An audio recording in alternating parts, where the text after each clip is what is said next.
राज्य के विभिन्न जिलों के साथ डिब्रूगढ़ के सभी शिवालयों में पौ फटते ही शिवभक्त अपने आराध्य देव की पूजा अर्चना शुरू कर दी। डिब्रूगढ़ शहर के शांतिपाड़ा के दूसरे लाइन स्थित सोमनाथ मंदिर की 25 वर्ष पूर्ति पर रजत जयंती समारोह का आयोजन किया जा रहा है। शिवरात्रि के अवसर पर भक्तों ने बड़ी संख्या में भगवान शिव की पूजा अर्चना की। भक्तिमय परिवेश में भक्तों ने अपने आराध्य की पूजा अर्चना की। भक्तों ने धूप दीप आदि से पूजा की। इस दौरान समिति की तरफ से बहुत सुंदर व्यवस्था की गई थी। शिवरात्रि महोत्सव के अवसर पर समिति की तरफ से भंडारे का भी आयोजन किया गया था, जिसमें सैकड़ों भक्तों ने प्रसाद ग्रहण किया।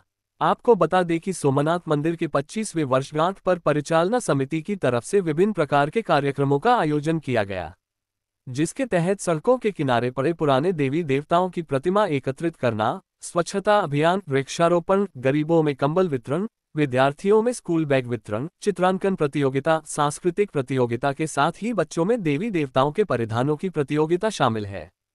इसके साथ आगामी दिनों में विभिन्न प्रतियोगिताओं में विजयी प्रतिभागियों को पुरस्कार समारोह में पुरस्कृत किया जाएगा। সোমনাথ মন্দিৰৰ পৰা কৈছোঁ। আমাৰ ইয়াত আপোনাৰ আমি এইবাৰ 25 বছৰ উদযাপন কৰি আছোঁ আৰু আমি আমাৰ মন্দিৰৰ সকলৰ আমি অভিনন্দন জ্ঞাপন কৰিছোঁ।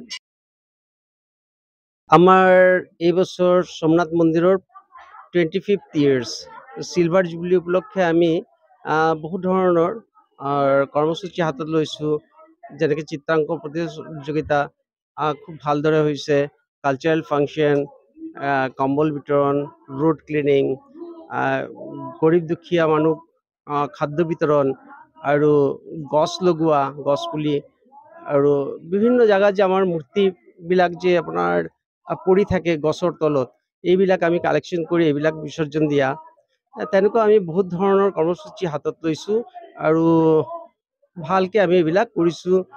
আমাৰ ডিব্ৰুগড়বাসী ৰাইজ আৰু আমাৰ বিভিন্ন কৰ্মকৰ্তাৰ ধুনীয়া মানে কপাৰেশ্যনত আমি এইবিলাক খুব সুন্দৰমতে আমি কৰিছোঁ।